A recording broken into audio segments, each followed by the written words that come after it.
Have you ever felt a higher calling, like you're meant for something greater, something beyond the ordinary? Or maybe you're just craving a real adventure? Well, that's exactly where we find our unlikely heroes, Chick and Nugget.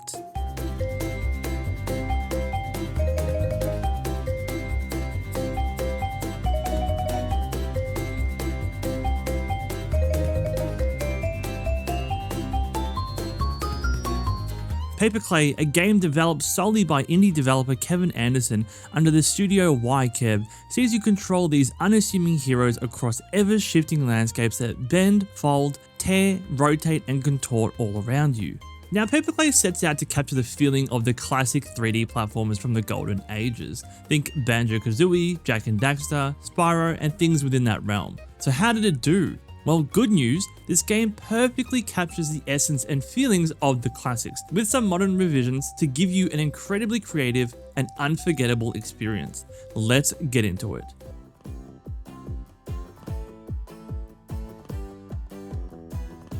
We're first introduced to the game's protagonist having a discussion. Chick exclaims that he feels trapped, with a strong desire for adventure, feeling the calling cards that he's meant for something more. The more wary and apprehensive of the two, Nugget, tells Chick that he's just being a dreamer and there's nothing more that either of them could need outside of this peaceful, perfect life within Egg Village. Peaceful, yes, but don't you ever wonder what's out there? Mountains that reach the sky, life beneath the surface, maybe even the Cloud Islands? As discussions continue, a flying ship passes overhead, which forces our heroes, whether willingly or not, onto their seemingly destined adventure. We catch up to the ship and are now introduced to the game's antagonist, Nox. Nox outlines his plans to steal all the eggs in the Egg Village, and you see him detach part of Egg Village as he disembarks. Unbeknownst to Nox, however, as he escapes, he is actually leaving a trail of eggs that Chick and Nugget will track throughout their adventure to hopefully put a stop to his plans. Following the trail of eggs is the main through line of this game, and will also be your North Star guiding you through each world, will act as a main objective to reach at the end of the levels, and will be responsible for the many relationships you form throughout your play.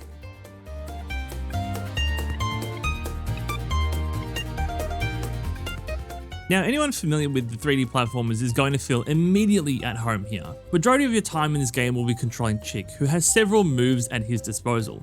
He has a double jump, a melee attack, ground pound, a dive or dodge, an ability to glide, and an ability to grab onto the edge of a platform. And there will also be a variety of unlockable moves that you'll get by collecting many things within the game. I won't reveal what they are here, these are things that you'll need to uncover for yourself. Now, I said majority of your time will be playing as Chick. However, you also get the privilege as playing as Nugget. I can see Kevin wanted to do something completely different for Nugget's levels, something that is so distinguishable but also feels very natural to Nugget's stature, ability, and growing sense of confidence. Nugget's levels take huge inspirations from Captain Toad, and they focus more on the logical and spatial puzzles and completely remove the combat elements. Now, these levels were so fun and were such a highlight and gave such a great contrast from the rest of the game. They do scale in difficulty as the game goes on, nothing that will really give you too much trouble, but the last few levels will require you to pay a bit more attention than the comparatively easier ones at the start of the game. I really liked how the game teaches the mechanics in this way as well, so when you do go into those later levels as Nugget, you're familiar with how each level works and you're left on your own to solve the puzzles. This scaling difficulty and more complex puzzles also feed into Nugget's growing confidence, as his first level has him scared to be alone, unsure as to whether he can do any of this on his own. But by his last level, yes, he's still cowardly, but he really seems to come out of his shell and seems to be more comfortable with the idea of doing things on his own, paying off a great moment of character development seen at the game's conclusion. You're my best friend. And even when I was scared, I knew you were right there with me. Always, Nugget. It's you and me, no matter what. Then let's do this. Let's stop Nox and get back our eggs.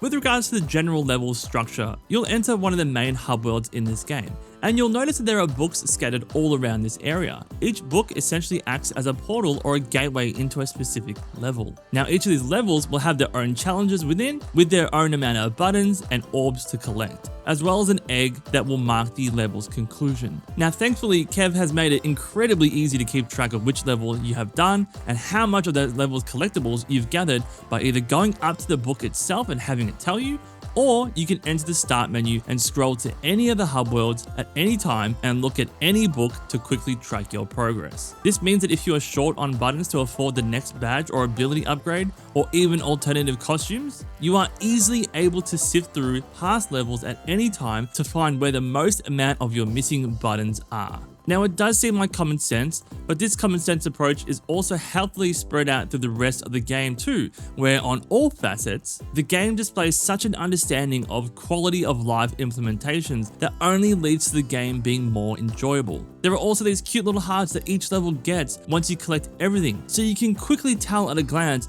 which of the levels you've already 100%ed before even scrolling over to them. Now, going into the levels themselves, if you haven't already noticed by now, everything is made out of some kind of variation of paper, cardboard, clay, or other craft material. It immediately gives this game a unique style and atmosphere, one which I haven't seen done this well since Tearaway. Now, the overall level design will obviously reflect the world that you are in, and their aesthetic is constantly changing too, providing an ever-shifting roster of variety. There's no monotony because each new level is an opportunity to show off a new enemy, a new mechanic, new sets of puzzles, new combinations of platforming challenges, or just to show the breadth of creativity from everyone who worked on this game. There are some levels in the game too where you literally control how it looks either by changing the time of day, or you literally rotate the entire level itself, both just showing the sheer scale and work put in here. Also, the sound effect when you flip a level is so satisfying, and it really just sells the idea of just how grand physically shifting the entire world around you really is.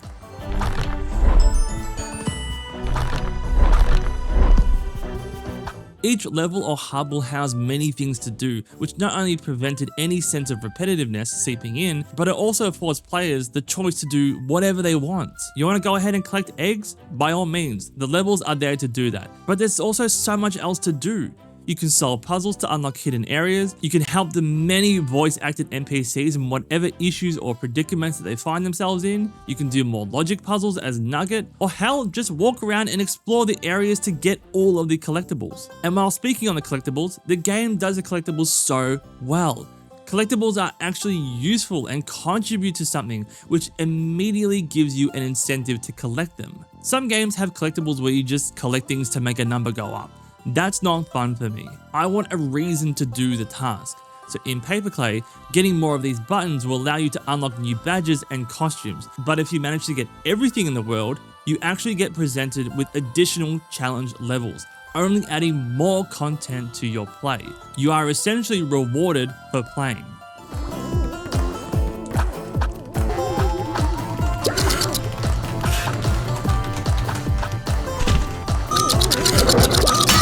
The game oozes with such variety and personality through its level designs and content, but it's also heavily elevated by the game's music, voice actors, and sound effects. So let's get into that. I can smell you. Something new. Something unlike any mouse I've known. Now, I wanted to specifically touch on these topics here because the pool of talent tucked away in this game is truly astonishing. The music is handled by absolute powerhouses in the industry. You've got Nathan Ross, Stephen Malin, and Grant Kirkhope.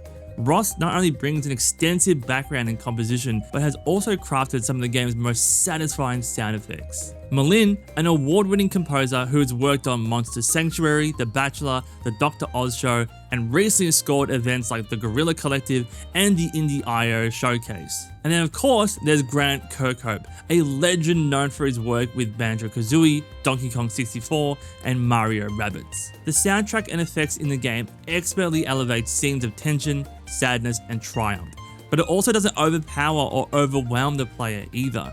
It proudly sits in the back of the player's mind to elevate the overall experience and not to overshadow. There are also many moments where the game just lets you sit in the ambience, with some somber music playing in the back, providing moments of respite from the chaos.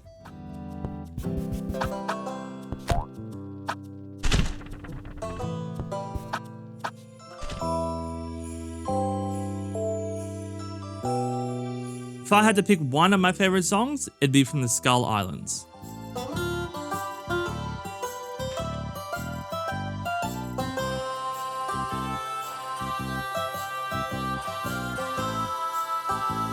So the music department is stacked, but then we get into the voice acting, and this is where the game has some of the best voice acting I've ever come across. And the voice acting, especially to this caliber, is not something you see in indie titles ever. I won't go through everyone here, but you've got Callum Goff, who plays one of my favorite characters in the game, Blinky. Hi, let's pretend the floor is lava.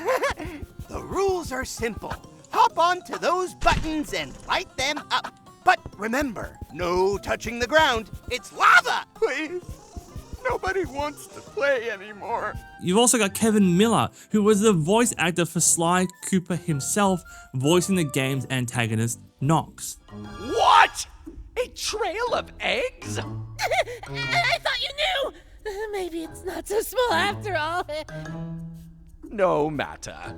They'll never make it past Goldfish Hills. And this is just listing a couple of the actors. There are so many great characters here voiced by such talented people. The voice work brings you so much deeper into this crazy world with wacky characters that it will make you really want to explore and talk to every single character you see. Not only is the voice acting good, but so too is the dialogue. It's funny, it can have puns, but it also has its sensibilities about it. It doesn't try to be funnier than what it needs to be, and there's a lot more nuance, and for someone like me who has a dry sense of humor, I was having such a good time with it. Through its dialogue, it is a game that will appeal to kids, but it will also have many funny moments for parents that look on, or just adults that also want to play the game for themselves. Please tell me when you're ready. We are. Why?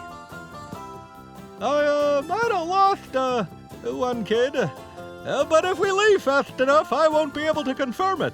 It's a game that can be thoroughly enjoyed by all, across any age and across any variety of skill levels. So I am deeply impressed by what's on offer in this game, by what's been achieved from a solo dev who started out this whole journey with simply wanting to get more comfortable with 3D and animation. And the takeaway message of the game resonates so strongly with me. That sense of being scared to do something new, to aspire to step out and be greater than what you currently are. Who knows what adventure life will take you on? Who knows the kind of people you will meet along the way?